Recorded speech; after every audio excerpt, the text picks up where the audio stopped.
कैसे investigation agency किसी भी सिस्टम को कभी भी हैक कर लेती है। मूवीज में आपने आमतौर पर देखा होगा, कोई भी एक जो कमांड होता है वो मिलता है हैकर्स को, और वो दुनिया में बैठे हुए हर जगह किसी भी जगह रिमोटली किसी भी सिस्टम को हैक कर पाते हैं। मनी इसकी मूवी में आपने देखा होगा, सेशन 2 के अंदर यहाँ पे पाकिस्तानी हैकर से कम्युनिकेट करते हैं मिस्टर प्रोफेसर, और उसके बाद वो बोलते हैं कि मुझे पूरा सिस्टम हैक करना है। तो पाकिस्तानी हैकर उनके थ्रू कमांड दिए जाने पे सारे सिस्टम्स को हैक कर देते हैं, और उसका पूरा रिमोट एक्सेस जो होता है वो पूरी इन्फॉर्मेशन होती है प्रोफेसर के पास में। ऐसे ही रिसेंट में भी आई है जो एक नेटफ्लिक्स की सीरीज़, बहुत फेमस सीरीज़ है, ज़ीरो डे। ये अभी रिसेंट में लॉन्च हुई 2025 के अंदर। इसके अंदर भी कैसे हैकर्स जो हैं पूरे यूएस के डिवाइसेस को हैक कर लेते हैं, मोबाइल फ़ोन को, टीवी को, लैपटॉप को, हर एक चीज़ जो इलेक्ट्रॉनिक जो एक नेटवर्क से जुड़ती है, जो एक कम्युनिकेट करती है आपस में, हैक कर पाते हैं। ये बहुत बड़ा सवाल है। इसके बाद हम जानेंगे आज एक वॉल्ट 7 जो है क्या है। सीआईए का एक ऐसा खुफिया तिजोरी जिसके इंटरनेट पे पब्लिकली लीक होने से पता चला कि कैसे सीआईए या फिर कैसे अदर इन्वेस्टिगेशन एजेंसीज जो है ना, वो कैसे आपका ये अकाउंट को हैक करती है, कैसे आपके फ़ोन को with in a second hack कर ले जाता है, बिना कोई सॉफ्टवेयर इंस्टॉल करे, बिना फ़ोन को हाथ में लिए भी। आज वीडियो में बहुत डिटेल में हम एनालिसिस करने वाले हैं इसी एक चीज़ के बारे में कि कैसे इन्वेस्टिगेशन एजेंसीज रिमोटली सारी चीज़ों को हैक कर पाती है। आपके घर के टीवी, स्मार्ट टीवी हो गया, एलेक्सा हो गया, या फिर आपके मोबाइल फ़ोन, आप आईफोन चला रहे हो, आप एंड्रॉयड चला रहे हो, डजेंट मैटर, हर चीज़ को हैक करना कैसे पॉसिबल है, वो भी सिर्फ कुछ सेकेंड्स के अंदर। वीडियो को एंड तक देखिए और फिर जानिए इस पूरे राज का सच। चलिए ठीक है, बिना टाइम वेस्ट कर स्टार्ट करते हैं हमारी आज की वीडियो को। मैं हूं तपन कुमार झा, आपका होस्ट एंड दोस्त, और आप देख रहे हैं हैकर व्लॉग। आज बात करने वाले हैं सीआईए कैसे हैक करता है मोबाइल फ़ोन्स को, टीवीज़ को, हर एक इलेक्ट्रॉनिक चीज़ों को इन्वेस्टिगेशन के दौरान। वीडियो स्टार्ट करने से पहले एक छोटा सा अनाउंसमेंट हमारे सारे भाइयों के लिए जिनको 1-to-1 कोर्स करना है एक साइबर सिक्योरिटी विद एआई, वो नीचे दिए गए फॉर्म को जाके भर सकते हैं। सब्सक्राइब कर लेना है ऐसी और वीडियोस के लिए, क्योंकि एंड में शायद आपको टाइम ना मिले, क्योंकि सस्पेंस ही इतना खतरनाक होने वाला है। चलिए ठीक है, स्टार्ट करते हैं। पहले हम बात करने वाले हैं आज की वीडियो में हम क्या क्या पढ़ने वाले हैं। तो पहले मैं बताऊंगा आपको, यहाँ पे कुछ पॉइंट्स हैं, टेबल ऑफ कंटेंट में आपको दे रहा हूँ। पहले हम बात करेंगे ओवर द एयर अप्रोच के बारे में, मतलब कि रिमोट एक्सप्लोइटेशन के बारे में। उसके बाद फिर हम लोग बात करने वाले हैं क्लोज एक्सेस, मतलब कि फिजिकल और प्रॉक्सिमल जो बोलते हैं अपन इसको, ठीक है ना, इस अप्रोच के बारे में जानेंगे। मतलब फिजिकली अप्रोच क्या होता है, कैसे आप डिवाइस के पास में जाके आप उसको हैक कर पाते हैं, वो बात करेंगे। उसके बाद सबसे इंपॉर्टेंट एक और चीज़ है, वो है सप्लाई चेन अप्रोच। ये आपने आमतौर पर बहुत सारे बड़े बड़े अटैक्स के अंदर ये शामिल होता है।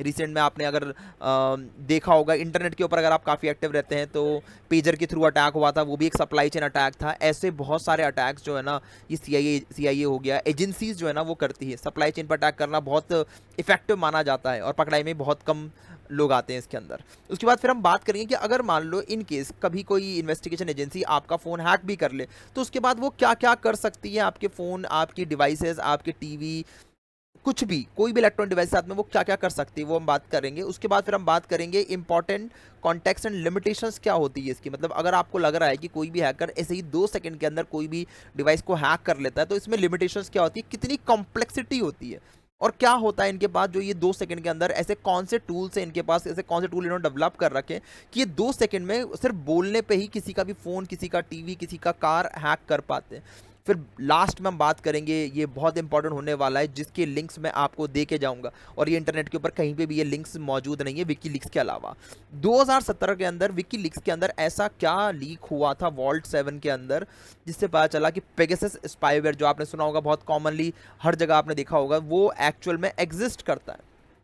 चलिए ठीक है, बात करते हैं। पहले हम लोग बात करने वाले हैं ओवर द एयर अप्रोच, मतलब कि रिमोट एक्सप्लोइटेशन के बारे में, कि भाई अगर किसी भी इन्वेस्टिगेशन एजेंसी को रिमोटली किसी चोर को पकड़ना है, हैकर को पकड़ना है, कोई बड़े क्रिमिनल को पकड़ना है, तो उस कंडीशन में वो रिमोट एक्सप्लोइटेशन कैसे करती है। ठीक है, तो पहला सबसे कॉमन जो आमतौर पर आज भी चल रहा है वो है सोशल इंजीनियरिंग अटैक। क्योंकि जो सामने वाला, हो सकता है कि सामने वाला जो क्रिमिनल है उसका माइंडसेट डिजिटली इतना स्ट्रांग ना हो, वो चीज़ों के अंदर और भी एडवांस हो, पर शायद ना कंप्यूटर के अंदर आके वो थोड़ा सा वीक हो सकता है। तो एक बहुत इफेक्टिव मेथड है जिसके थ्रू हम लोग एक फिशिंग लिंक सेंड करते हैं। अब ये लिंक जो हो सकता है, ये टेक्स्ट के थ्रू हो सकता है, आपके ईमेल के थ्रू आ सकता है, या फिर सोशल मीडिया मैसेजेस के थ्रू भी आ सकता है।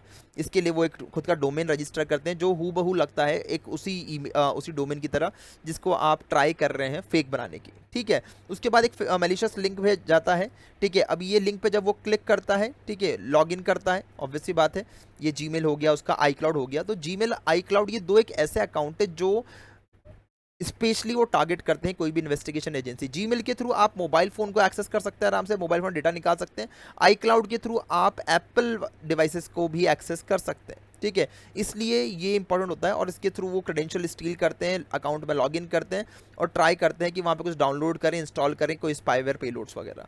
उसके अलावा कुछ मेलिशियस अटैचमेंट के थ्रू भी ये भी एक इंपॉर्टेंट तरीका होता है कि भाई पहले तो हमने मेलिशियस लिंक भेज दिया या फिर कोई अटैचमेंट भेजे उनको, जैसे मान लो पीडीएफ। अगर आपने रिसेंट में सुना होगा कि व्हाट्सअप के अंदर एक इमेज भेजने से ही, मात्र इमेज भेजने से ही आप फ़ोन को हैक कर पा रहे थे, ज़रूरत ही नहीं था कि आप उस पर क्लिक भी करें। तो ऐसे मलिशियस अटैचमेंट्स जो ऑलरेडी इन्वेस्टिगेशन एजेंसीज के पास बने हुए होते हैं, तो वो चीज़ है, ये सेंड करते हैं, जिसके अंदर कुछ हिडन एक्सप्लॉइट्स होते हैं। जैसे आप इसको ओपन करेंगे या कुछ डिवाइस में ओपन करने की ज़रूरत नहीं है, ऑटोमेटिकली आपके फ़ोन पे लैंड करते ही आपका फ़ोन कॉम्प्रोमाइज़ हो जाता है। आगे बात करेंगे ये सब कैसे होता है और कैसे कैसे ये वर्क करता है। इसके बाद जो सबसे इंपॉर्टेंट आता है वो होता है एक्सप्लॉइटिंग सॉफ्टवेयर वल्नरेबिलिटी। ये एक इंपॉर्टेंट पार्ट होता है जो आपको आमतौर मूवीज़ में देखने के लिए मिलता है। जो आपने देखा होगा कि जब इन्वेस्टिगेशन एजेंसीज किसी हैकर्स को बोलती है कि आप इसका फ़ोन हैक कर दो, इसका टीवी हैक कर दो या फिर इसका कार हैक कर दो, तो वो बेसिकली वो ऐसे जीरो डे एक्सप्लॉइट्स को अपने पास रखते हैं और उसको कभी रिलीज नहीं करते हैं उन सॉफ्टवेयर कंपनीज को जिन्होंने उसको बनाया है। जैसे एप्पल का कुछ ना, अगर कुछ आईओएस का कुछ उनके पास एक्सप्लॉइट है, जीरो डे एक्सप्लॉइट है, तो वो बताएंगे नहीं, वो फिक्स नहीं कराएंगे, वो अपने पास रखेंगे ताकि जब उनको जरूरत पड़े वो किसी भी आईओएस डिवाइस को एक्सेस कर सके। ऐसी कुछ जीरो डे वल्नरेबिलिटी वो कलेक्ट करते हैं और इसके लिए वो हैकर्स को हाई अमाउंट पे करते हैं इस टाइप की वल्नरेबिलिटीज खरीदने के लिए, या फिर उनके खुद के पास हैकर्स होते हैं जो इस टाइप की वल्नरेबिलिटीज आइडेंटिफाई करते हैं। तो मतलब एक उनकी सिक्योरिटी टेस्टिंग की टीम होती है जो इस टाइप के फ्लॉज को आइडेंटिफाई करती है नए प्रोडक्ट्स के ऊपर, ठीक है। अब इसके अंदर क्या करते हैं, वो अननोन फ्लॉज ढूंढते हैं डिवाइस के अंदर। अब हो सकता है कि ये उसके ऑपरेटिंग सिस्टम में ढूंढे, लाइक हमारा iOS हो गया या फिर एंड्रॉयड हो गया, या फिर कोई पॉपुलर ऐप्स जो आमतौर में हर फोन के अंदर इंस्टॉल होता है। जैसे व्हाट्सअप आज की तारीख में दुनिया में सबके पास इंस्टॉल है, काफ़ी लोगों के पास। आई मैसेज होता है, सफारी हो सकता है हमारा, या क्रोम हो सकता है। ये कुछ ऐसे पॉपुलर एप्लीकेशंस हैं, सॉफ्टवेयर हैं जो आप अपने फ़ोन के अंदर हमेशा इंस्टॉल रखते हैं। इनके ये एक्सप्लॉइटेशन, अब एक्सप्लॉइटेशन क्या होता है, ये खुद अपना पीस ऑफ कोड बनाते हैं एक्सप्लॉइट करने के लिए, ताकि एडवांटेज ले सके उन न्यूली डिस्कवर्ड वल्नरेबिलिटीज़ का, ठीक है। और ये काफ़ी सोफिस्टिकेटेड अटैक्स होते हैं, इसको आइडेंटिफाई करना बहुत ईजी नहीं होता। और ये सिंपली रिसीविंग ए स्पेशली क्राफ्टेड मैसेज, मतलब बता रखा है यहाँ पे कि ये सिर्फ एक मैसेज रिसीव करने से मात्र, if you don't open it was the case with an iMessage zero day, मतलब कि ज़रूरत ही नहीं है कि आप उसको क्लिक करके ओपन भी करें या फिर इंस्टॉल भी करें, ठीक है। सो इसे बोलते हैं हम जीरो क्लिक अटैक्स। ऐसे अटैक्स जिनके अंदर सिर्फ आपको एक स्पेशली क्राफ्टेड मैसेज को डिलीवर करना है हैकर्स के या फिर सामने वाले स्कैमर्स, या फिर उसको क्रिमिनल बोल लो, जो आपकी मर्जी पड़े वो बोल सकते हो आप, उनके फ़ोन में वो लैंड करेगा और ऑटोमेटिकली उनका फ़ोन जो है वो हैक हो जाएगा। यहाँ बोल रखा है कि as it requires no interaction from the target, कोई इंटरेक्शन करने की जरूरत नहीं है, आप उसको बताना नहीं है, इंस्टॉल नहीं करवाना ना उसको इंस्टॉल करना है, इसलिए हम इसको बोलते हैं जीरो क्लिक। अब इसके बाद बात करते हैं हम लोग मेलिशियस सेल टावर। ये भी एक बहुत इंपॉर्टेंट स्ट्रैटेजी होती है इन्वेस्टिगेशन एजेंसीज की पकड़ने के लिए हैकर्स को, स्कैमर्स को, ठीक है ना। IMSI कैचर्स होते हैं यहाँ पे। Devices mimic a legitimate cell, मतलब जब आपका फ़ोन जो है कोई नेटवर्क को ढूंढ रहा होता है तो यहाँ पे एक फेक सिग्नल्स दिखाते हैं ये, और अपने एक फेक टावर से आपको कनेक्ट करते हैं। अब ये करना बहुत ही, मतलब बहुत नेक्स्ट लेवल की चीज़ हो सकती है, क्योंकि यहाँ पे पहली बात तो हमारा फ़ोन जो है वो टावर से डिपेंडेंट है। ये आइडेंटिफाई कर पाना कि क्या मेरे फ़ोन के अंदर मेरा फ़ोन जो है वो फेक टावर से जुड़ा हुआ है या नहीं। अभी बहुत सारे स्मार्ट डिवाइसेस जो हैं वो आइडेंटिफाई करने के लिए कैपेबल हो चुके हैं, पर पहले ये नहीं था। तो इसके थ्रू भी कर पा रहे थे कि भाई उसके आसपास का नेटवर्क नहीं है तो अपना फेक टावर बना दो और उसके बाद उस यूज़र को अपने से कनेक्ट। अगर मान लो मेरा फ़ोन है और मेरा फ़ोन अभी नेटवर्क सीख कर रहा है, ठीक है, तो उसने अगर आप वो अपने नियरेस्ट टावर से कनेक्ट होगा अच्छी कनेक्टिविटी के लिए, तो ऑब्वियस सी बात है वो ऐसे टावर से कनेक्ट हो जाएगा जो एक फेक टावर था, और उसके बाद सारी कॉल्स मेरे थ्रू जाएंगी। तो यहाँ पे हम इसको बोल सकते हैं एक MITM टाइप का अटैक हो सकता है। अगर एक बार आप उससे कनेक्ट हो गए तो एजेंसी क्या क्या कर सकती है, आपके कॉल्स को इंटरसेप्ट कर सकती है। ध्यान देना, ये बहुत इंपॉर्टेंट चीज़ बता रहा हूँ मैं आपको। आपके टेक्स्ट को देख सकती है, इवन आपके डेटा ट्रैफिक को वो मॉनिटर कर सकती है, इवन ये फोर्स कर सकती है आपके फ़ोन को ताकि वो आप डाउनग्रेड करो किसके ऊपर, ओल्डर वर्जन पे, लेट सपोज 2G के ऊपर। आपने कई बार देखा होगा आपके फ़ोन में जैसे बाय डिफ़ॉल्ट अगर 5G आ रहा होता है, ठीक है ना, तो 5G आ रहा है आपके फ़ोन के अंदर, कई बार क्या होता है कि डाउनग्रेड होकर 4G पे अपने आप चल जाता है अगर मान लो नेटवर्क स्ट्रांग नहीं होते तो, ठीक है। और कई बार इसको अगर चाहे तो हम लोग और डाउनग्रेड करा सकते हैं। तो ये जो अगर आप इस टाइप के फेक नेटवर्क से जुड़ते हैं तो ऑटोमेटिकली वो डाउनग्रेड करके उसको 2G पे ले आते हैं, और 2G के ऊपर जो नेटवर्क है काफ़ी इनसिक्योर हो जाता है, क्योंकि जितना आप ओल्ड टेक्नोलॉजी यूज़ करोगे तो ऑब्वियस सी बात है उसमें खतरा बना रहता है। 2G पे आने के बाद आप बहुत सारी चीज़ें कर सकते हो, इवन उसके रिवील कर सकते हो उसकी लोकेशन को, और वो भी बहुत एक्यूरेसी के साथ में। उसके बाद बात करूं मैं कि वाईफाई नेटवर्क एक्सप्लॉइटेशन, ये भी एक इंपॉर्टेंट पार्ट है। अगर मान लो हैकर्स, अगर उनको पता है कि हैकर्स जो है वो नियर बाई यहीं पे जुड़े हुए हैं, तो वो एक आपको फ्री वाईफाई दे सकते हैं, ठीक है ना, फ्री एयरपोर्ट वाईफाई दे सकते हैं, या फिर आपके आसपास में एक कॉम्प्रोमाइज़ करके इसका क्लोन करके ऐसे वाईफाई दे सकते हैं। अब एक कॉम्प्रोमाइज वाईफाई से जब आप जुड़ते हैं ओपन वाईफाई से, और हर बंदों को चाहिए कि मुझे नेट एक्सेस चाहिए, तो वो अपने मोबाइल का तो नेट यूज़ नहीं करेगा, क्योंकि उसको पता है कि मेरा फ़ोन जो है ना वो मॉनिटर मोड में, तो वो वाईफाई से कनेक्ट करना चाहेगा। अगर एक उसके नियर बाय में फ्री वाईफाई मिल रहा है, तो वो पहले उसी को यूज़ करेगा। क्रिमिनल का माइंडसेट होता है कि वो आसपास की चीज़ों को यूज़ करे, अपना फ़ोन कम से कम यूटिलाइज करे। तो उस कंडीशन में जो पुलिस होती है, इन्वेस्टिगेशन एजेंसीज होती है, उसको फ्री वाईफाई दे देती है कि भाई ये ले फ्री वाईफाई। जब उससे कनेक्ट हो गया, जब वो कोई भी काम करता है, कोई ब्राउजिंग करता है, कोई डेटा से ट्रांसमिशन करता है, तो वो सब चीज़ को मॉनिटर कर पाती है।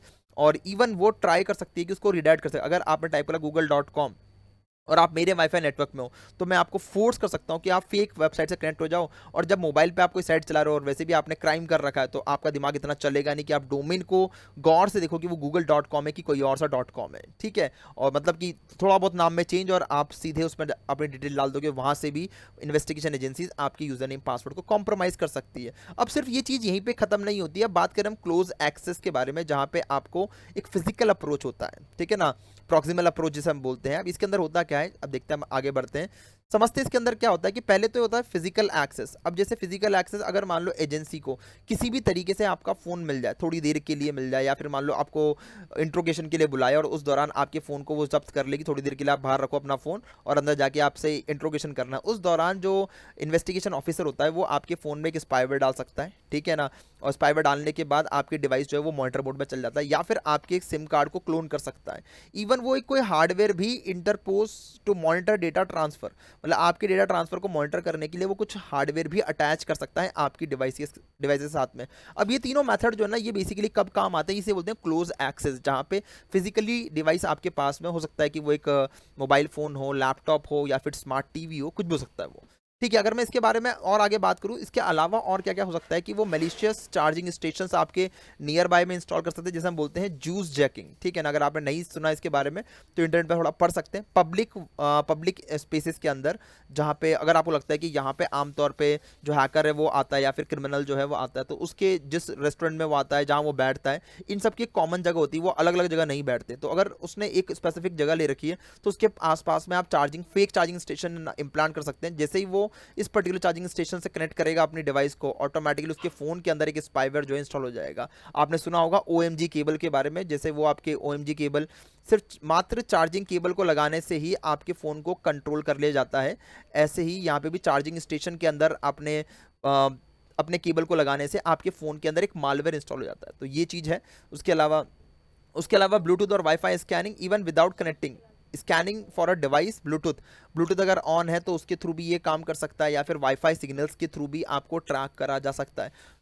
तो ये कुछ तरीके होते हैं क्लोज मेल के लिए। अब सबसे इंपॉर्टेंट है, ये है सप्लाई चेन अप्रोच। अब ये क्या होता है बेसिकली, जहाँ पे आपको पता है कि मैं उस डिवाइस को एक्सेस नहीं कर पा रहा हूँ जो बेसिकली हैकर यूज़ कर रहा है, ठीक है। तो यहाँ पे हम क्या करते हैं, इंटरसेप्शन एंड इम्प्लांटेशन। अब आपने सुना होगा कि जो हमारे फोन्स आते हैं ना, वो एक असेंबली लाइन में बनकर आते हैं। मतलब कि अगर आपके नियर बाई स्टोर से, अब जैसे मान लो क्रिमिनल कहीं पर रह रहा है, ऑब्वियस सी बात है उसको फ़ोन की ज़रूरत पड़ेगी, वो नियर बाई स्टोर में जाके उसको परचेज करेगा। तो अब क्या होता है कि यहाँ पे ऑलरेडी इन्वेस्टिगेशन एजेंसीज उन वेंडर के साथ में कोऑर्डिनेटेड में रहती है, उनको पहले बता देते कि अगर ऐसा कोई बंदा आता है जो फ़ोन के लिए सर्च करता है, तो आप इस टाइप के मॉडिफाइड फ़ोन दे सकते हैं। मतलब कि एक पैटी पैक फ़ोन जिसको पहले ही कॉम्प्रोमाइज़ कर दिया गया और बाद में उसको सील करा गया है। अब ये हो सकता है, this is a high risk method typically reserve for high value target, मतलब ऐसा कोई टारगेट हो जो बहुत वैल्यूबल है आपके लिए, उसके लिए इस टाइप के अप्रोचेस को यूज़ करा जाता है, सबके लिए नहीं करा जाता है, ठीक है।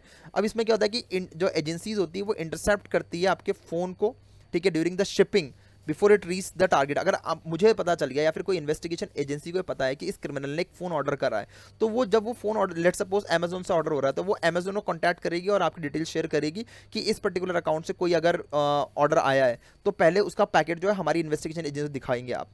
वो पैकेट लेती है, उस पैकेट को वो ओपन करती है, दे ओपन द पैकेज, इंस्टॉल करते हैं एक मालवेयर स्पाईवेयर आपके फ़ोन के अंदर, या फिर कोई हार्डवेयर इंप्लांट कर देंगे, कोई चिप लगा देंगे, कोई कैमरा लगा देंगे, कोई ऑडियो डिवाइस लगा देंगे, और उसको आप इसे रीपैक करके सेंड कर देंगे और फिर आपके घर पे, क्रिमिनल के घर पे वो जो फ़ोन है रिसीव हो जाएगा। अब आपको दिख रहा है कि ये ब्रांड न्यू फ़ोन है, आप उसके अंदर अपनी सिम कार्ड डाल के आप काम करना शुरू करोगे, पर आपको नहीं पता था कि वो पहले से ही कॉम्प्रोमाइज़ था। तो ये सप्लाई चेन अटैक होता है, जहाँ पे सप्लाई चेन मतलब कि जब फ़ोन मैन्युफैक्चर होता है वहाँ से लेके कस्टमर के डिलीवरी तक, इसके बीच में अगर कोई कहीं पे कॉम्प्रोमाइज़ होता है, हो सकता है कि वो जो आपने इसके अंदर ऑडियो ऑडियो ड्राइवर्स यूज़ करें या फिर ऑडियो डिवाइस आपने यूज़ करी है, कैमरा यूज़ करा है, यही कोई कॉम्प्रोमाइज़ है, या फिर मान लो कि आपने इसका जो टच स्क्रीन यूज़ करी है, या फिर मान लो कोई मेमोरी यूज़ करी है, कोई आपने इसके अंदर मेमोरी कार्ड यूज़ करा है, तो वो सब कॉम्प्रोमाइज़ है। तो वो क्या है, अलग अलग वेंडर से आते हैं, तो वो उस वेंडर को कॉन्टैक्ट करके वो चीज़ को कॉम्प्रोमाइज़ करा सकते हैं। अगर कोई स्टेट या कंट्री के लिए जा रहा है तो वो कंट्री के सारे फ़ोन को भी ऐसे कॉम्प्रोमाइज़ करा जा सकता है। ये एक बहुत पावरफुल अटैक है, बेसिकली इसको यूज़ करा जाता है बहुत बड़े लेवल के, और या फिर हाई वैल्यू टारगेट जैसा बोला गया है, उनके लिए ही यूज़ करा जाता है, सबके लिए यूज़ नहीं कर सकते वो। अब उसके बाद हम समझते हैं कि what they can do once they have an access. अब आपका एक क्वेश्चन ही दिमाग में ये चल रहा होगा कि तपन भाई, अगर मान लो लेट सपोज कि ये क्रिमिनल है, इसके फ़ोन का एक्सेस किसी हैकर ने ले लिया या फिर किसी एजेंसी ने ले लिया, तो वो किस टाइप की इन्फॉर्मेशन जो है वो देख पाएंगे। तो अब यहाँ पे समझते हैं कि वो किस किस टाइप की इन्फॉर्मेशन जो है देख सकते हैं। एक सेकेंड, ठीक है। तो पहली चीज़ जो वो देख पाएंगे वो है रहता है हमारा फुल डेटा थेफ्ट। पहली बात तो आपके डिवाइस से पूरा डेटा निकल जाता है। एक बार अगर आपके फ़ोन के अंदर स्पाईवेयर इंस्टॉल कर दिया, इम्प्लांट कर दिया आपके डिवाइस में, तो उसके बाद आपकी कैपेबिलिटीज़ और एक्सटेंसिव लेवल पे पहुंच जाती है। यहाँ पे कुछ टूल्स है जैसे विपिंग एंजल हो गया, ठीक है ना, टारगेटिंग स्मार्ट टीवी। अब ये स्मार्ट टीवी को टारगेट करने के लिए बनाया गया, मतलब अगर आप अपने घर के अंदर कोई सैमसंग की एंड्रॉयड टीवी यूज़ कर रहे हैं, तो ये विपिंग एंजल जो है ना, ये आपके उस टीवी को हैक करके उससे डेटा निकाल सकता है। या फिर आपका नाइट स्ट्राइक हो गया, नाइट साइक हो गया, showing the capability to infect new iPhone. मतलब अगर आप एक नया आईफोन भी यूज़ कर रहे हैं ना, तो ये टूल जो है सीआईए के पास, ये टूल है, ये आपके आईफोन को कॉम्प्रोमाइज़ कर सकता है। बस मुझे नंबर चाहिए और जैसे ही मेरे पास डिटेल आ जाएगी तो मैं उसके बाद आपके नए आईफोन को कॉम्प्रोमाइज़ कर सकता हूँ। ये टूल ऑलरेडी इनके पास होते हैं, ठीक है। अब ये कैसे होते हैं, इनके अंदर जीरो डे एक्सपर्ट होता है। अब ये क्या होता है, कैसे वर्क करता है, इन सब की डिटेल में आपको एंड ऑफ द वीडियो में दूंगा, और ये काफ़ी इंपॉर्टेंट होने वाली है। इसके बारे में कुछ डॉक्यूमेंट्स जो है, जो इंटरनेट पे लीक है, उसके लिंक भी मैं दिखाऊंगा आपको कि कैसे इन्वेस्टिगेशन एजेंसी कॉम्प्रोमाइज़ कर पाती है। वो डॉक्यूमेंट क्या है, पहली बात तो फुल डेटा थेफ्ट कर सकते हैं, जैसे यहाँ पे कॉन्टैक्ट हो गया, कॉल लॉग्स हो गया, टेक्स्ट टू मैसेजेस हो गया, आपकी ईमेल हो गया, फोटोज़ हो गया, वीडियोज़ हो गया, ये सब चीज़ें वो कॉम्प्रोमाइज़ कर सकती है। इवन आपके लाइव माइक्रोफोन और कैमरा को एक्टिवेट कर सकती है। आपका फ़ोन ऑफ है पर तब भी आपका जो माइक्रोफोन है वो ऑन रहेगा, वो रिकॉर्ड कर रहा होगा, ये सारे काम कर सकती है बिना आपकी जानकारी के। सबसे इंपॉर्टेंट बात है कि आप वो फ़ोन का आपको ऑन करने की ज़रूरत भी नहीं है। रियल टाइम आपकी लोकेशन ट्रैक होगी, आपके जीपीएस के थ्रू हो सकती है, आपके वाईफाई के थ्रू, या फिर सेलफोन टावर के थ्रू हो सकता है। उसके बाद और क्या क्या हो सकता है कि भाई लाइव मॉनिटरिंग कर सकते हैं आप, स्क्रीन रिकॉर्डिंग कर सकते हैं, वो स्क्रीन पर अभी क्या चला रहे हैं। इसके अलावा की स्टॉक लॉगिन, आप जो भी टाइप करेंगे उन सब के, जैसे आपके पासवर्ड्स हो गए, आपके मैसेजेस, वो सब जाएंगे उनके पास। इवन आपके ऐप के डेटा को भी इंटरसेप्ट कर सकते हैं, जैसे आपका व्हाट्सअप की कम्युनिकेशन हो गई, उसको चेक कर पाएंगे, सिग्नल हो गया, या फिर टेलीग्राम, ठीक है ना, बिफोर इट इज एनक्रप्टेड, मतलब एनक्रप्ट होने से पहले ही इसको कैप्चर कर लेंगे, क्योंकि इन फोन्स, इन पर्टिकुलर एप्लीकेशन में हाई लेवल ऑफ एनक्रप्शन यूज़ करते हैं। तो उसकी वजह से क्या होता है कि वहाँ पे डिक्रिप्शन कर पाना बड़ा मुश्किल होता है। तो पहले एनक्रप्ट हो, उससे पहले ये जो एप्लीकेशन से होती है डेटा निकाल लेती है। या फिर रिमोट कंट्रोल कर सकते हैं, आपकी डिवाइस को कुछ भी डिलीट करना हो तो वो कर सकते हैं ताकि डिटेक्ट ना हो, ठीक है ना। अपडेट कर सकते हैं अपने कोड को, ठीक है ना, या फिर फुली वाइप कर सकते हैं, मतलब पूरा फ़ोन को फॉर्मेट कर सकते हैं बिना आपके परमिशन के। ये सारा काम कर सकते हैं। अब सबसे इंपॉर्टेंट बात है कि क्या ये इतना इजी है हैक करना, मतलब सीआईए 2 सेकंड में किसी का भी फ़ोन हैक कर लेती है, और ये इतना इजी है, मतलब कि इसका होमवर्क कुछ रिक्वायर्ड नहीं होता। तो अब समझते हैं इसकी लिमिटेशंस क्या क्या हो सकती है हमारी, ठीक है। तो लिमिटेशन के बारे में बात करूँ तो पहली बात तो इट्स नॉट अ मैजिक, ये मैजिक नहीं, डंडा घुमाओ और 2 मिनट के अंदर चीज़ें हैक हो जाती है। बहुत सारे लोग बोलते हैं अरे यार तुमने व्हाट्सअप या फेसबुक हैक नहीं कर पा रहे तो काहे बात के हैकर। ये एक आम तौर पर कॉमन स्टेटमेंट है एक नॉर्मल ह्यूमन का, जिसको नहीं पता हैकिंग कितनी कॉम्प्लेक्स चीज़ होती है, ठीक है। तो दीज ऑपरेशंस आर कॉम्प्लेक्स, ये जो ऑपरेशन है कॉम्प्लेक्स होते हैं, एक्सपेंसिव होते हैं। अगर आप सोचो कि 2000-3000 में इंस्टाग्राम पे बहुत सारे हैकर मिल जाएंगे, 3000 में व्हाट्सअप हैक कर देते हैं, और 2000 के अंदर फेसबुक हैक कर देते हैं। तो अगर आपको ऐसे हैकर मिल रहे हैं तो ये फेक हैकर हैं, क्योंकि ये काफ़ी एक्सपेंसिव चीज़ें होती हैं, ठीक है ना। इवन ये रिक्वायर करते हैं सिग्निफिकेंट टेक्निकल एक्सपर्टाइज, आपका एक्सपर्टाइज उस डोमेन में भी होना चाहिए। अगर मुझे स्मार्ट टीवी के बारे में पता ही नहीं तो मैं एक्सप्लॉइट ढूंढूंगा कैसे उसके बारे में, कैसे ये वर्क करता है। अब स्मार्ट टीवी का मतलब ये नहीं कि चलाना ऑन ऑफ करना आता है, पर मुझे उसके इंटरनल सॉफ्टवेयर के बारे में पता होना चाहिए, how the software actually working, कैसे वो कनेक्ट करता है, कैसे वो वर्क करता है, कौन सॉफ्टवेयर मैं यूज़ करता हूँ, उन सब के बारे में जानकारी होनी चाहिए। Even they are not used against ordinary citizen, मतलब इस पर्टिकुलर टूल का वो एक ऑर्डिनरी सिटीजन, मतलब कि नॉर्मल आम ह्यूमन के लिए वो यूज़ नहीं कर सकते।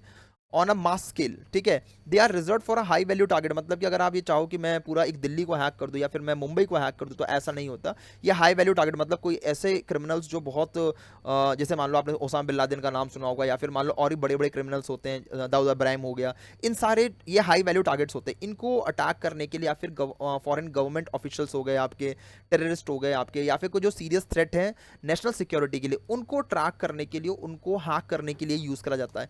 अब रोल ऑफ सीक्रेसी क्या होता है? The value of these tool depending on them remaining secret, ठीक है ना। Once a vulnerability is discovered and patched by Google और Apple, that particular door is close. मतलब कि आपने देखा, ये बहुत इंपॉर्टेंट बात है कि जैसे जब कोई वल्नरेबिलिटी आइडेंटिफाई होता है, बहुत सारी बड़ी बड़ी कंपनीज अभी ना बग बाउंडी प्रोग्राम निकाल रही है। उसका रीजन ये था कि पहले ये जो कंपनीज थी ये अपने नए बग्स के बारे में आइडेंटिफाई नहीं कर पा रही थी, और ये जो एजेंसीज हुआ करती थी इन बग्स का एक्सप्लॉइट कर रहे थे। अब क्या हो गया, जब से इन बड़ी बड़ी कंपनीज ने अपने बग बाउंडी प्रोग्राम निकालना शुरू कर दिए, जैसे एप्पल हो गया, गूगल हो गया, उसकी वजह से क्या होता है कि जो नए नए बग्स हैं जो पहले एजेंसीज निकाल के अपने पास रख रही थी और उसका वो मिसयूज कर रही थी, मिसयूज या फिर यूज बोल सकते हैं आप उसको, सही तरीके से यूज कर रही थी लोगों को, ऐसे लोगों को हैक करने के लिए जो शायद देश के लिए खतरा पैदा कर सकते हैं। तो अब क्या है कि ये कंपनी क्या करती है, ऐसे बग्स को आइडेंटिफाई कर उसको क्लोज कर दिया। तो उस कंडीशन में उस एजेंसी के लिए वो डोर जो है वो क्लोज हो गया हमेशा के लिए, क्योंकि वो जो बग है पैच हो चुका है। फिर वो कुछ नया ढूंढेंगी, फिर कुछ और, फिर थोड़े दिनों बाद उसको पैच कर दिया जाएगा। तो ये क्या ना, कैट एंड माउस का गेम है, जहाँ पे कैट और माउस आगे आगे भागती है और कैट पीछे पीछे चलता है। तो इस तरीके से ये पूरा काम करता है। तो लिमिटेशन तो काफ़ी है। अब बात करें इसके काउंटर मेजर एग्जिस्ट, क्या क्या काउंटर मेजर हो सकते हैं? जैसे मान लो कीपिंग योर फोन अपडेट। अगर आपको लगता है कि यार मेरा फोन शायद हैक हो रहा है, मुझे लग रहा है कोई मुझे हैक करके बैठा है या फिर कोई वल्नरेबिलिटी मेरे फोन के अंदर है, तो पहला काम करें अपने फोन को अपडेट कर दें। या फिर आप अपने किसी भी अननोन लिंक्स के ऊपर कभी भी क्लिक ना करें। जो भी अननोन सेंडर ने भेजा, आपके फ्रेंड्स भेजे वो बात अलग है, पर जो अननोन सेंडर भेजे आपको, उस पर लिंक पर कभी क्लिक नहीं करना है। हमेशा पासकोड यूज़ करें और हमेशा इनेबल करें फुल एनक्रप्शन। ट्राई करें वीपीएन यूज़ करें, ठीक है ना, using a VPN on untrusted network. आपको लगता है कोई ऐसे वाईफाई में आप जुड़े हुए हैं जिसके अंदर शायद आपका वाईफाई जो है वो सिक्योर नहीं, किसी आप ओपन वाईफाई से जुड़े हुए हैं, उस कंडीशन में आप वीपीएन यूज़ कर सकते हैं सिक्योरिटी तौर पे। या फिर हमेशा अपने ब्लूटूथ को ऑफ रखें, वाईफाई को ऑफ रखें जब तक कि यूज़ ना आ जाए। या फिर for high risk individual using detect dedicated security tools, मतलब कुछ टूल्स का भी आप कर सकते हैं यूज़, पर ये ज़्यादा टूल का यूज़ मत करना, क्योंकि विंडोज़ में ऑलरेडी एंटीवायरस डाला हुआ आता है, फ़ोन के अंदर ज़्यादा कुछ काम नहीं कर पाता वो। तो पर कुछ ऐसे सिक्योरिटी टूल्स का आप यूज़ कर ले जो काफ़ी पॉपुलर है, ठीक है। अब उसके बाद हम बात करते हैं ये वॉल्ट 7 क्या है, जिसके बारे में बहुत मैं आपको क्यूरियोसिटी बना रहा हूँ कि भाई ये वॉल्ट 7 है क्या। विकीलीक्स ने 2007-17 में क्या लीक करा था ऐसा, जो डॉक्यूमेंट्स ऐसे जो कॉन्फिडेंशियल डॉक्यूमेंट जो ये डिस्क्राइब करते हैं कि विकीलीक्स के मतलब वॉल्ट 7 के अंदर क्या क्या चीज़ें थी, ऐसी फाइलें जो गवर्नमेंट नहीं चाहती है कि आम पब्लिक देखे, जिससे उनके बीच में अवेयरनेस फैले और जो इनके तरीके हैं वो एक्सपोज हो जाए इंटरनेट पे। और ऑब्वियसली बात एक खतरा भी है कि इन्हें जिनके थ्रू अंदर एंटर कर पाते किसी भी डिवाइस, किसी क्रिमिनल की डिवाइस के अंदर, वो सब इंटरनेट पे लीक हो जाएगा, तो वो भी काफ़ी सतर्क हो सकता है। फिर हम समझते हैं ये होता क्या है। It is a most comprehensive source of public information. अब ये क्या है, इसके अंदर source of public information on CIA hacking capability. CIA जो हैक करता है उसकी कैपेबिलिटी के रिलेटेड ये डॉक्यूमेंट्स से कुछ ये लीक होते हैं। इसके अंदर थाउजेंड्स ऑफ डॉक्यूमेंट जो है जिन जो detail documents detailing the CIA centre of cyber intelligence, CCI tools and technique. मतलब इस डॉक्यूमेंट में क्या क्या था स्टोर, टूल्स एंड टेक्निक्स दोनों चीज़ें थी जो सीआईए यूज़ करता है। while it did not always name a specific victim, it provides undeniable proof of the method, ठीक है। तो अब इसमें क्या बता रखा है कि अगर आप देखें इस डॉक्यूमेंट्स के ऊपर, तो यहाँ पे किसी स्पेसिफिक विक्टिम का नाम नहीं दिया गया है, पर यहाँ पे हम मेथड के बारे में बात करते हैं कि एक अप्रोच क्या होता है। कि अगर मैं देखूँ कुछ कुछ में टूल्स के नाम लिखे हुए नहीं है, पर हाँ एक मेथड दे रखा है कि अप्रोच रहेगा किसी भी डिवाइस को हैक करने के लिए। जैसे आईफोन, नए आईफोन को अगर आपको हैक करना है कैसे करना है, तो वो दे रखा है। एक नए स्मार्ट टीवी को हैक करना है तो कैसे करना है, इस टाइप के पूरे अप्रोचेस दे रखे हैं इसके अंदर, ठीक है। तो उसके अलावा यहाँ पे दे रखा है कि विपिंग एंजल दे रखा है, a tool a tool design to compromise Samsung smart TV. Samsung के स्मार्ट टीवी को कॉम्प्रोमाइज़ करने के लिए ये टूल बनाया गया था। अब अगर मान लो कोई क्रिमिनल के रूम के अंदर, बेडरूम के अंदर, उसके ड्राइंग रूम के अंदर कोई सैमसंग की स्मार्ट टीवी है, तो उसके वाईफाई में नेटवर्क में जुड़ने के बाद उस रूम के अपने सैमसंग की टीवी को, स्मार्ट टीवी को कॉम्प्रोमाइज़ करना बड़ा ही आसान हो जाता है इस टूल के थ्रू। अब इसके बाद वो काफ़ी सारी इन्फॉर्मेशन निकाल सकते हैं। फैक्ट रिकॉर्डिंग कन्वर्जेशन इन अ रूम, रूम के अंदर जो भी कन्वर्जेशन हो रही है उसको रिकॉर्ड कर सकते हैं। Sending them over the internet, internet के थ्रू उसको ट्रांसफ़र भी कर सकते हैं CIA सर्वर तक। तो ये सारे काम आराम से कर सकते हैं। और this demonstrate a clear capability for turning everyday device into surveillance bugs. मतलब अगर आप समझें इस चीज़ को तो ये साफ दिखाता है, ये डेमोस्ट्रेट करता है कि आपके डेली के जो यूज़फुल जो डेली जो हम यूज़ करते हैं डिवाइसेस लाइक टीवी हो गया आपके, या फिर मान लो एलेक्सा हो गया आपके, लैपटॉप, कंप्यूटर्स, कुछ भी, ये एक सर्वेलेंस बग के अंदर कन्वर्ट हो सकता है कभी भी। इसके अलावा अगर हम बात करें नाइट स्काई, अब ये क्या है बेसिकली, इसके अंदर बताया गया है कि एक proof of concept tool that showed a CIA could implant persistent malware on an iPhone। iPhone के अंदर एक malware डाल सकते हैं वो, ठीक है। This prove the use of a supply chain interdiction, ठीक है। अब इसमें समझें अगर अपन तो आईफोन के अंदर वो एक मालवेयर डाल सकता है यूज़र के पास पहुंचने से पहले ही। मतलब एक बॉक्स जिसको आपने खोला है और वो आपको पता भी नहीं कि वो पहले ही कॉम्प्रोमाइज़ कर दिया गया है और अब आपके पास पहुंच रहा है। समझ में आ रहा है कि ये ड्यूरिंग द शिपमेंट के दौरान ही ये सारा काम हो जाए। तो ये चीज़ इसमें दे रखा है। इसके मेथड के बारे में, इसके बारे में डिस्कस करा हुआ है। इवन डार्क मैटर्स के बारे में बात करी गई है, जिसके अंदर की एक मैकबुक को कैसे कॉम्प्रोमाइज़ करा जाए बाय इन्फेक्टिंग देयर फर्मवेयर। और सबसे बड़ी बात है कि अगर आप इसका OS भी चेंज कर देंगे, मतलब ऑपरेटिंग सिस्टम भी चेंज कर दो, पर तब भी वो जो मालवेयर है वो हमेशा ही रहेगा उसके अंदर। समझ में आ रहा है आपको? तो ये एक है सोनिक स्क्रू ड्राइवर बोलते हैं इसको अपन लोग, ठीक है ना। या फिर एक मालवेयर डिज़ाइन करा गया है जो किस लिए वर्क करता है, फॉर जेल ब्रोकन फ़ोन। ऐसे फ़ोन जिनके जेल ब्रेक हो चुके हैं, जेल ब्रेक जैसे हमारे एंड्रॉयड के अंदर रूटिंग जिसे बोलते हैं कि हमारी जो कंपनी से परमिशन ला के दी हो उसको सबको रिमूव कर देना, ऐसे ही जेल ब्रेक होता है हमारे आईफोन के अंदर। अगर ऐसे फ़ोन है तो उसके लिए मालवेयर डिज़ाइन करा गया है। तो इस टाइप की चीज़ों के बारे में डिस्कस करा गया है इन डॉक्यूमेंट्स के अंदर। अब सबसे बड़ी बात, ये डॉक्यूमेंट्स दिखते कैसे हैं, कहाँ मिलेंगे, इसके लिंक्स आपके पास है या नहीं है। तो पहली चीज़ तो मैं वीडियो मतलब लिंक को दिखाने से पहले एक चीज़, अगर आपको लग रहा है कि ये 2% भी यूज़फुल है तो प्लीज़ आप इसको शेयर करना ना भूलें अपने दोस्तों के साथ में। वीडियो भी खत्म नहीं हुई, मैं आपको लिंक दिखाने वाला हूँ, विकीलीक्स का वो लिंक बताऊंगा मैं जहाँ पे इन डॉक्यूमेंट के बारे में प्रॉपर्ली डिस्क्राइब करा गया। अगर आपको लगता है कि हमारे एफर्ट्स, क्योंकि ऑब्वियस सी बात है इन वीडियोज़ को बनाने के लिए काफ़ी रिसर्च रिक्वायर्ड होता है, आपको लगता है कि हमारे एफर्ट्स बिल्कुल सही डायरेक्शन में जा रहे हैं तो लाइक ज़रूर करें वीडियो को। अदरवाइज़ मुझे लगेगा कि आप हमारे एफर्ट्स को सराह नहीं रहे, ठीक है। अगर आपको ऐसी और वीडियोस जाननी है जो बहुत डिटेल हो, हैकिंग के ऊपर हो, जो रियल टाइम में भी चल रहा है,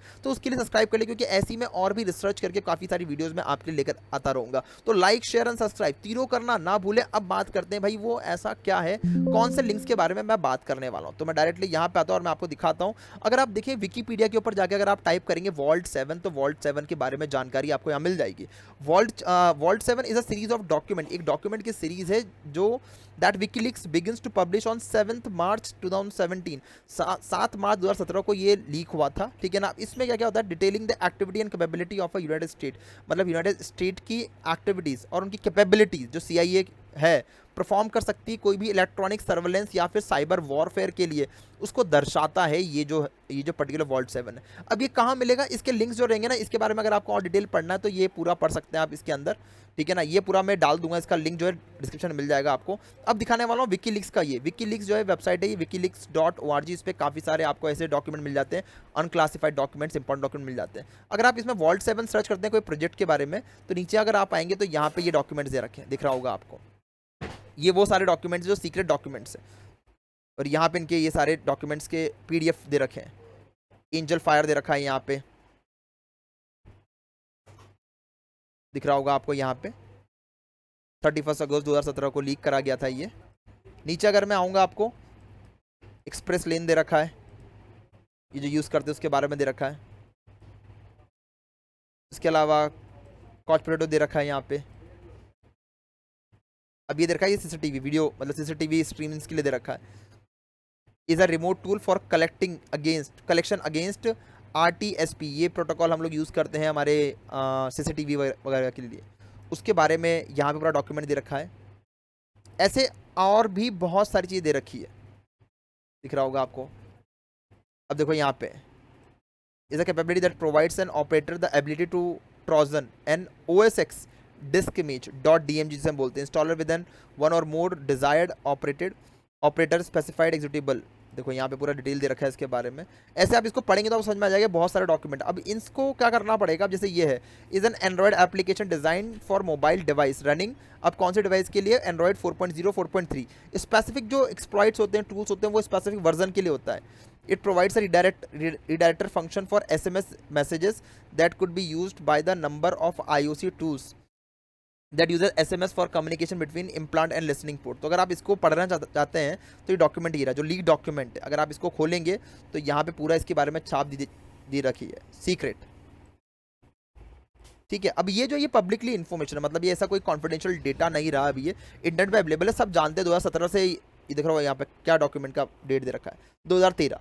तो ऐसी डॉक्यूमेंट्स जो जिनके बारे में डिस्क्राइब करा गया है, ऐसे मेथड्स जिसके थ्रू कोई भी जो CIA है वो अपने टारगेट को कॉम्प्रोमाइज़ कर सकती है, आप यहाँ पे जाके आराम से पढ़ सकते हैं। ये नॉलेजेबल के लिए दे रखा है, ठीक है ना। ये जो इन्फॉर्मेशन हमने वीडियो बनाई है, इसका पर्पस ये नहीं है कि ना उनके मेथड्स को लीक करना, बट सबसे इंपॉर्टेंट है कि ये आम जन के लिए अवेलेबल है, क्योंकि विकीपीडिया भी इसको पब्लिश कर रहा है। इसलिए हमने इसके बारे में डिटेल इन्फॉर्मेशन बनाई कि एक इन्वेस्टिगेशन एजेंसीज की कैपेबिलिटीज़ क्या क्या होती है। और अगर आप ये क्राइम करते वक्त अगर आप ये सोच रहे हैं कि आपको कोई पकड़ नहीं सकता, तो ये आपकी गलती है। अगर इन्वेस्टिगेशन एजेंसी जब चाहे जिसको चाहे पकड़ सकती है, डिपेंड करता है कि आप कितने उसके लिए इम्पॉर्टेंट है।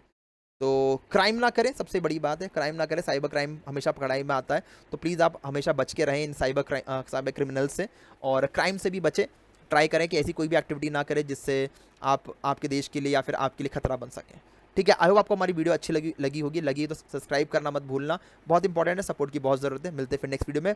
1-to-1 कोर्स करने के लिए हमारे साथ में साइबर सिक्योरिटी विथ AI, नीचे मैंने कमेंट बॉक्स में कमेंट के अंदर मैंने एक फॉर्म पिन कर रखा है, जाके आप भर दें। अगर आप चाहते हैं कि मैं आपको गाइड करूं कि भाई साइबर सिक्योरिटी में करियर कैसे बनाना है, तो उस कंडीशन के अंदर भी आप नीचे दिए गए फॉर्म को जाके भर सकते हैं, और मैं आपको गाइड करूँगा कैसे आप अपना career cyber security with AI के थ्रू बना के आने वाले 10, 15, 20 साल में अपना करियर को ब्राइट कर सकते हैं बहुत अच्छे तरीके से। जब AI का जब बूम पे रहेगा, साइबर सिक्योरिटी भी साथ में बूम पे रहता है। ठीक है, तो मिलते हैं फिर नेक्स्ट वीडियो में। इस वीडियो को इतना ही। Thank you so much, have a nice day, bye, good night, शब खैर, जय हिंद, जय भारत।